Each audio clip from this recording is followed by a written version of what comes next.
Hello students, I am Savita Gupta, language instructor. Welcome in Learn with Savita. आज हम present continuous tense का passive voice करने जा रहे हैं। तो हम आज करेंगे प्रेजेंट कंटिन्यूअस टेंस।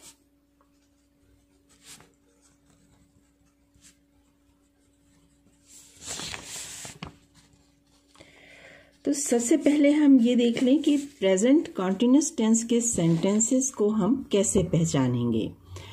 तो प्रेजेंट कॉन्टिन्यूस टेंस के सेंटेंसेस जो होते हैं, इसमें जो हेल्पिंग वर्ब है ये लगा होता है इज, आर या एम, और इसके साथ आता है वर्ब के फर्स्ट फॉर्म में आईएनजी।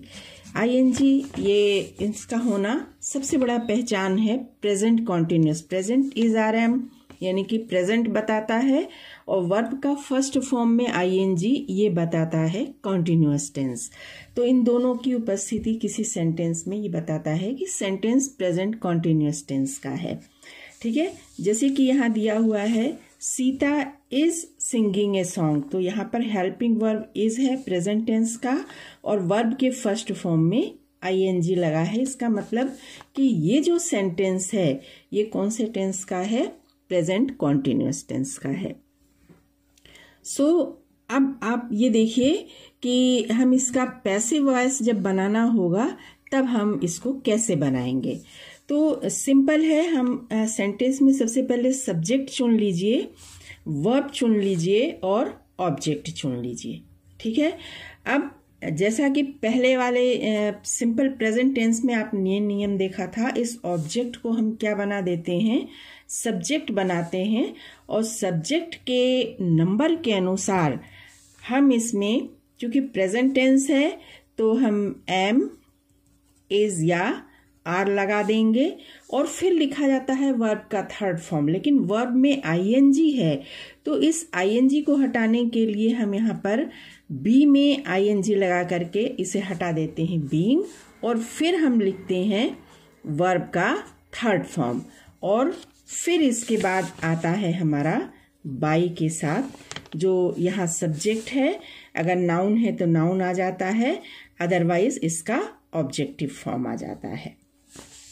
ठीक है, तो ये सिंपल है, जैसा कि सिंपल प्रेजेंट टेंस में था बिल्कुल वैसा ही है, सिर्फ आईएनजी इसमें ऐड होता है। तो आप देखिए कि Sita is singing a song, object हमारा है ए सॉन्ग, तो हमने ये लिख दिया a song.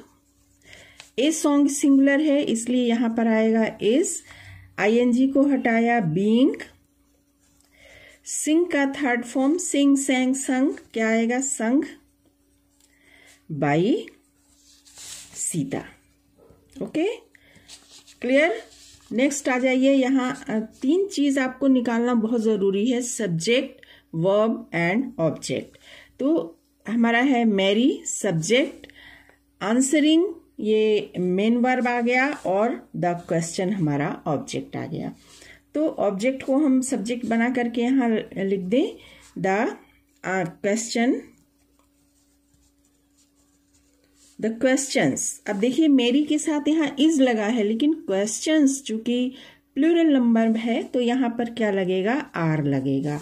The questions are, ING हटाएंगे, बीइंग, आंसर का थर्ड फॉर्म हो जाएगा आंसर्ड, आंसर्ड बाय क्या? Mary, right? The boys are watching the match. ठीक है, सब्जेक्ट हमारा द बॉयज है, मेन वर्ब वॉच है, और ऑब्जेक्ट हमारा द मैच है। मैच को हम इधर ले आए, द मैच, ऑब्जेक्ट को हमने सब्जेक्ट बना दिया। देखिए द बॉयज के साथ बॉयज प्लूरल में थे तो आर लगा हुआ है, लेकिन द मैच सिंगुलर है इसलिए यहाँ पर क्या लगेगा? Is. The match is being, watch का थर्ड फॉर्म वॉच्ड बाय, क्या है हमारा सब्जेक्ट, इसको ऑब्जेक्ट बनाएंगे by the boys. Okay, then are the children flying kites. तो ये देखिए क्वेश्चन मार्क लगा हुआ है, हेल्पिंग वर्ब आगे है।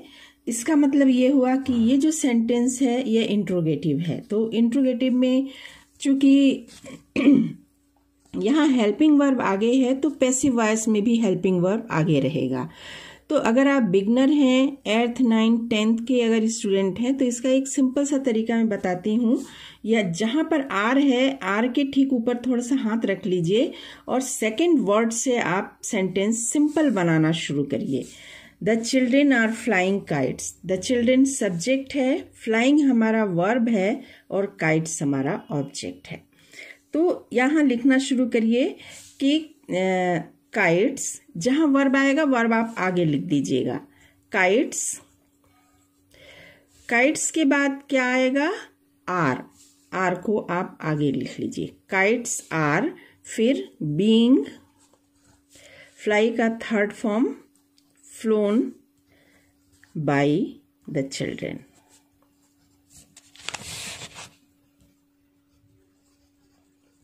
और क्वेश्चन मार्क पुट अप कर दीजिए।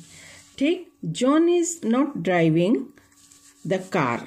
सब बहुत सिंपल है। जॉन हमारा सब्जेक्ट है, ड्राइव हमारा वर्ब है और द कार हमारा ऑब्जेक्ट है। तो ये हो गया द कार। सिंगुलर है, इज आएगा, इसके साथ नॉट है, यहां भी नॉट कर दें। The car is not being driven by कौन? John. Okay. Then why are you collecting the stamps. तो यहाँ भी देखिए कि इंट्रोगेटिव सेंटेंस है, यहाँ पर क्वेश्चन मार्क है। ठीक है, इंट्रोगेटिव सेंटेंस है और WH वाला इंट्रोगेटिव है। तो यहाँ भी आप WH और आर ये दोनों को छोड़ के आप नेक्स्ट वर्ड से सेंटेंस बनाना शुरू करें। सिंपल बना ले। You collecting the stamps.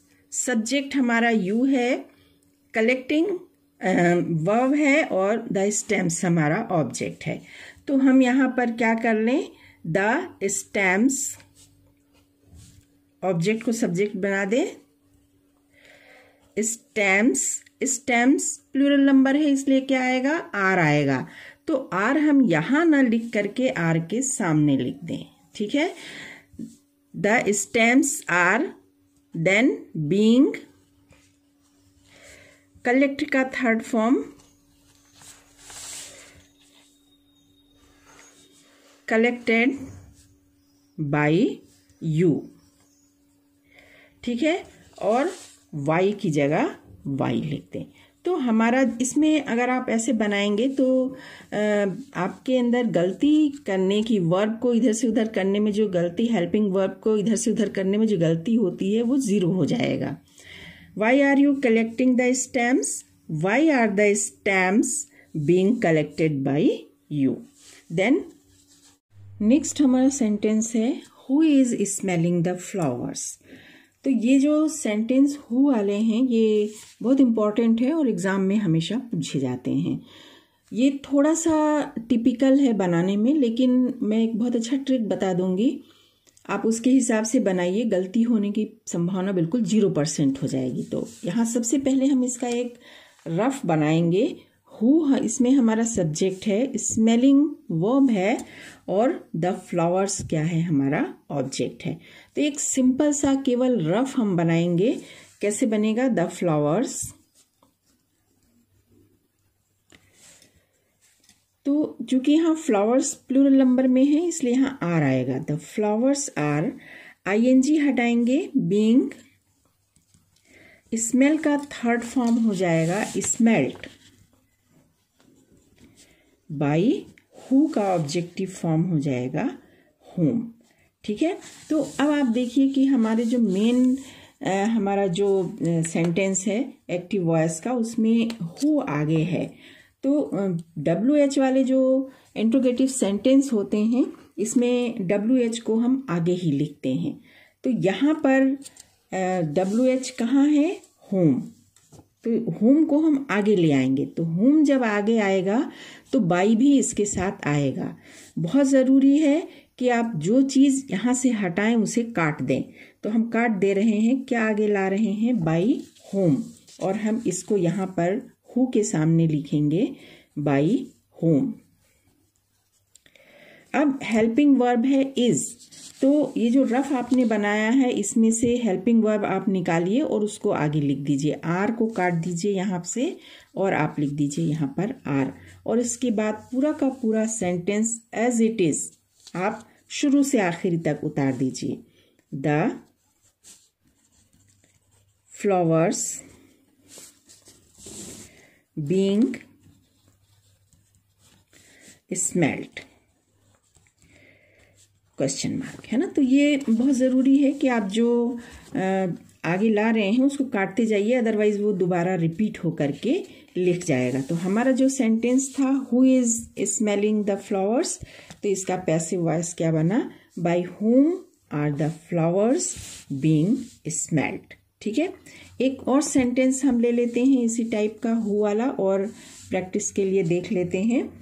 Who is calling you,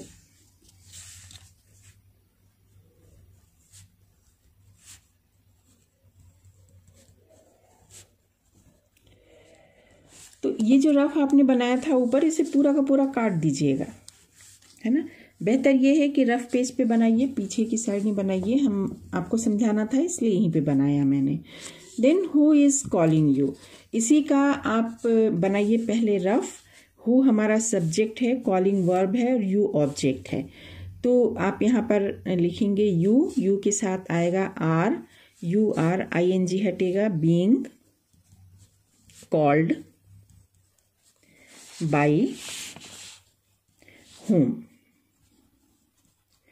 ठीक है, तो यहाँ पर आप देखिए हु आगे है इसलिए बाय whom को हम यहाँ से हटाएंगे और आगे ले आएंगे। ये क्या हो जाएगा, बाय whom। इसके बाद इज है, आर को हम हटाएंगे यहाँ पर ले आएंगे, बाय whom आर। अब हम शुरू से लिख देंगे you being called and question mark, then who are calling you, then who is calling you, then by whom are you being called। एक और सेंटेंस देख लेते हैं थोड़ा।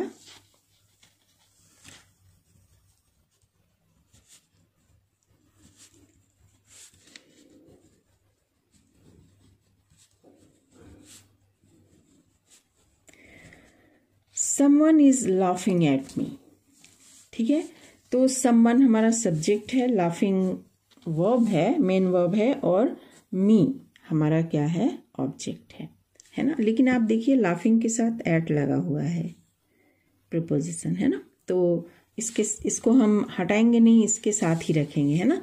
तो मी का यहाँ पर सब्जेक्टिव फॉर्म हो जाएगा आई के साथ लगेगा एम, ING हटाएंगे, बीइंग। लाफ का थर्ड फॉर्म हो जाएगा लाफ्ड, के साथ आएगा एट। ठीक है, और हम बाय समवन नहीं लिखेंगे क्योंकि समवन जो है वॉक प्रोनाउन होता है और इसे नहीं लिखा जाता है पैसिव वॉइस में, तो यहाँ पर आ जाएगा आपका फुल स्टॉप। तो someone is laughing at me, passive voice बनेगा I am being laughed at. ठीक है, तो students, this is all about the passive voice of present continuous tense. Thank you. Thanks for watching the video.